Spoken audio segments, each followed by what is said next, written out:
Hello friends, welcome once again to Notebook. Today we will start with the chapter Water Resources. Let us understand the importance of water as a resource, its increasing scarcity and the ways and means to conserve it. Let us understand what the hydrological cycle, also called the water cycle, is all about. The hydrological cycle or the water cycle is the continuous cycle of water moving above, on, and below the surface of the earth, renewing it continuously. Water falling on the earth's surface as rain or snow, after passing through various stages and different media, returns to the atmosphere as vapor. This happens continuously, thus making water a recyclable and renewable resource. This is what the cycle looks like. Water passes through different stages, assumes different forms, and gets renewed continuously. The hydrological cycle plays a crucial role in shaping the world that we live in. Let's see how. When water evaporates, it takes energy from the atmosphere, thus inducing a cooling effect. While condensing, it releases energy, thus warming the environment. The hydrological cycle, hence, has a significant effect on the climate of a place. The hydrological cycle is also important in the formation of geological features, in providing fresh water, and in providing an infrastructure for living forms and most ecosystems to survive and flourish. If 75% of the world is water, and if water gets recycled continuously as we see from the hydrological cycle, why should we even talk about water scarcity? That is because only about 2.5% of the world's water content is fresh water. It is fresh water that is needed by life forms. Of this, only about 30% is available as groundwater. The rest is locked as ice sheets and glaciers. What is water stress? Water stress indicates that the water available is less than the demand. Swedish hydrologist professor Malin Falkenmark says that water stress occurs when the water availability ranges between 1,000 and 1,600 cubic meters per person per year. Let us now understand the reasons for water scarcity.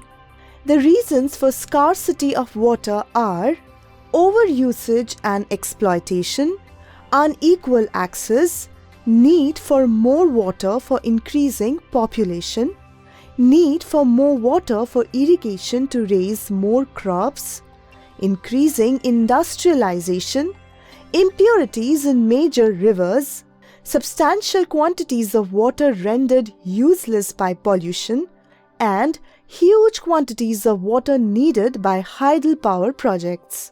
Although India receives 4% of the world's annual precipitation, it is ranked a lowly 133rd in terms of availability of water per person per year.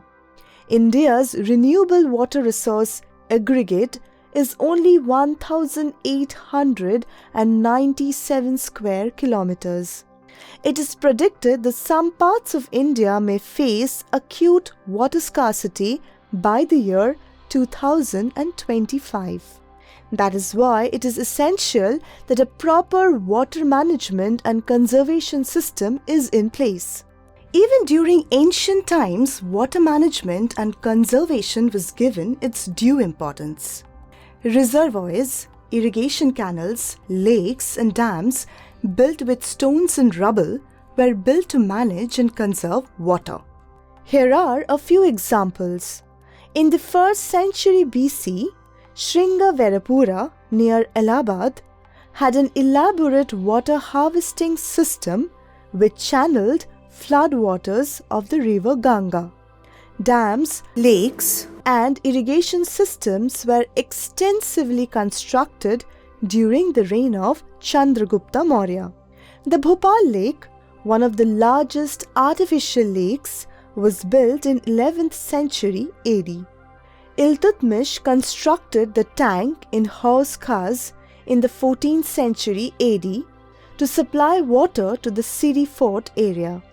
Sophisticated irrigation work was in existence in Kalinga, now Orissa, Nagarjunakonda, Andhra Pradesh, Bennur, Karnataka, and Kolhapur, Maharashtra. Talking of management of water resources, we always tend to think of dams. What is a dam? A dam is a barrier or barricade built across flowing water that creates an impediment for the flowing water, slowing it down or, when needed, directing the flow. This creates a lake or a reservoir. Water flows intermittently or continuously through a section in the dam called a weir or spillway. Here are a few dams for you to take a look at. Dams were meant for irrigation earlier, but today they are used for a multitude of purposes. That is why such projects are called multi-purpose river projects. Based on materials used and the structure, dams are classified as embankment dams, which are built of earth, rocks, and stones to prevent floods. Timber dams, which are made of wood, generally pine and fir, and masonry dams, which are made of stones, bricks, and concrete joined by mortar. Based on height, dams are classified as large dams, major dams, high dams, low dams, and medium height dams. That's all for now, friends. See you in the second part of this video tutorial.